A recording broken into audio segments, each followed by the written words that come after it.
sih? Kesombongan itu ada pada apa saja, atau apa saja yang menyebabkan kita itu jadi sombong, apa saja itu.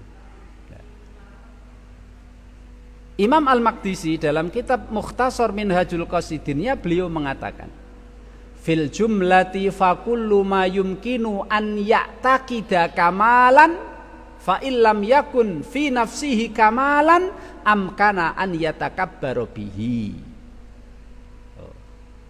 Segala sesuatu yang menjadi kelebihan yang kita punya sebagai kelebihan, segala sesuatu yang lebih dalam diri kita, kok itu kita anggap sebagai kesempurnaan, nah itu gampang terseret jadi sombong.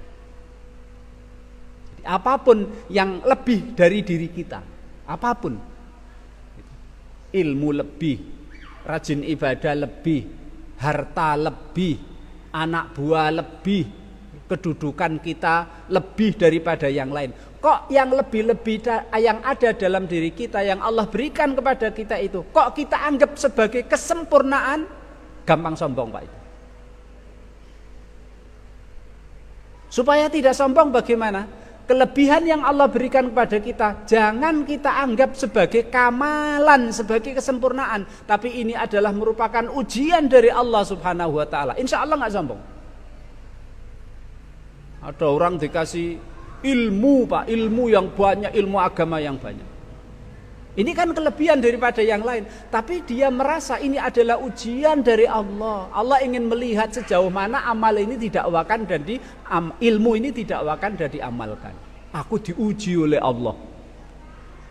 Sejauh mana saya mendakwahkan ilmu ini, mengajarkan kepada orang dan mengamalkannya. Kalau itu yang dia yakini, insya Allah nggak sombong, Pak. Harta juga begitu. Ketika Allah memberikan dia harta berlebih-lebih, kalau dia merasa ini bukan kesempurnaan, belum tentu Allah memberikan harta yang begitu banyak itu, belum tentu karena Allah senang sama saya. Ini ujian, apakah saya syukur atau tidak? Insya Allah nggak sombong. Kekuatan juga, kekuatan fisik, pangkat yang tinggi, anak buah yang banyak juga, Pak. Anak buah yang banyak itu juga, kalau itu dianggap sebuah kesempurnaan, gampang terjerumus dalam kesombongan.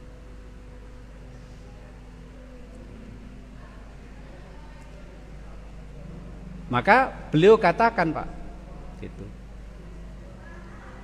Bisnismen, pedagang yang hartanya melimpah, gampang terjerumus ke dalam kesombongan.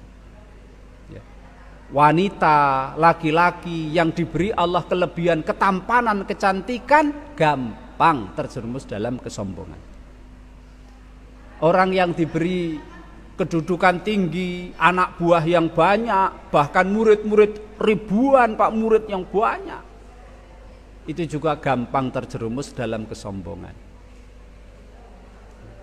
Atau Allah Subhanahu wa taala jika memberikan dia kelebihan kekuasaan, menjadi raja, menjadi pemimpin, itu juga gampang terjerumus ke dalam kesombongan jika kelebihan yang Allah berikan itu dia yakini sebagai satu kesempurnaan baginya. Gampang. Akhirnya yang lain dianggap rendah semuanya, terjatuh dalam kesombongan. Tapi sekali lagi, kalau kita anggap itu kelebihan yang Allah berikan itu sebagai ujian dari Allah, insya Allah kita akan terhindar dari kesombongan, karena kita berusaha untuk lulus dalam ujian itu, sehingga nggak perlu menyombongkan, karena ini ujian, sama-sama diuji, ngapain sombong.